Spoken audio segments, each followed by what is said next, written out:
তো হ্যালো বন্ধুরা, দেখো স্নান করে চলে আসলাম, এখন বসে পড়লাম খেতে আমি আর আমার মেয়ে। চলো দেখাই তোমাদেরকে আজকে দুপুরবেলা আমরা কি দিয়ে খাচ্ছি।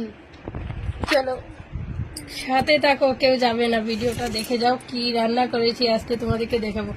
মা দেবো, দেখো আমি আমার মেয়ে একই থালাতে ভাত নিয়েছি, ওকে আজকে আলাদা দেই নাই।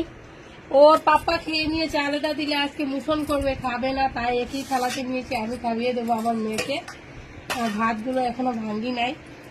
আর আজকে কি রান্না করেছি তোমাদের, ও এত দুষ্টামি করে দেখেছো, ও জানে ভিডিওটা দেবো ফেসবুকে, ও তাই ঠিক করে বসো। আর দেখো কি রান্না করেছি আজকে দুপুরবেলা, রুই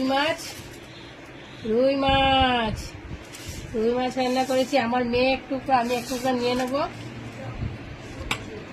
দু টুকরা নিয়ে নিলাম, একই থালাতে খাবো, কারণ ও আজকে নাকশা করবে খেতে, কারণ ওর পাপা খেয়ে নিয়েছে তাই। রুই মাছের ঝুল রান্না করেছি, ঝুল রাত্রেবেলা রান্না করবো অন্য কিছু। চাল কুমড় আছে ফ্রিজের মধ্যে, চাল কুমড় ভাজি বানাবো রাত্রেবেলা ইচা শুটকি দিয়ে। আর এই যে দেখো এটা কি পুঁই শাক রান্না করেছিলাম কালকে, ওগুলো রয়ে গেছে ফ্রিজের মধ্যে ছিল, এখন খাবো। ওগুলো ভাত দিয়ে খাবো না, আমি লাস্টে খালি খাবো। ও কত বহুত দুষ্টু দেখেছো কি করছে।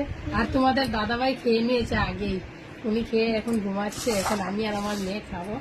আর তোমরা কি দিয়ে খাচ্ছ দুপুরবেলা বলবে। আর আজকে আমার এত মাথা ব্যথা করছে, কাল রাত লাইভ করেছি, লাইভ করে অনেক বন্ধুদের পরিবারে গিয়েছি, আর ঘুমাতে রাত্রে 1:30 বেজে গেছে, তাই ঘুম পুরা হয় না। আর আজকে এত মাথা ব্যথা করছে, তাই আজকে আর ভিডিও বানাবো না, ভাত খেয়ে আমার মেয়েকে নিয়ে গিয়ে ঘুমাবো। আর টাটা সবাইকে, বসে পড়লাম খেতে। পুঁই শাকের সবজিগুলো আমি খালি খাবো, ভাত দিয়ে খাবো না, কালকের সবজি ভাত দিয়ে ভালো লাগবে না। দেখেছো কত বদমাশি করে। আর টাটা সবাইকে।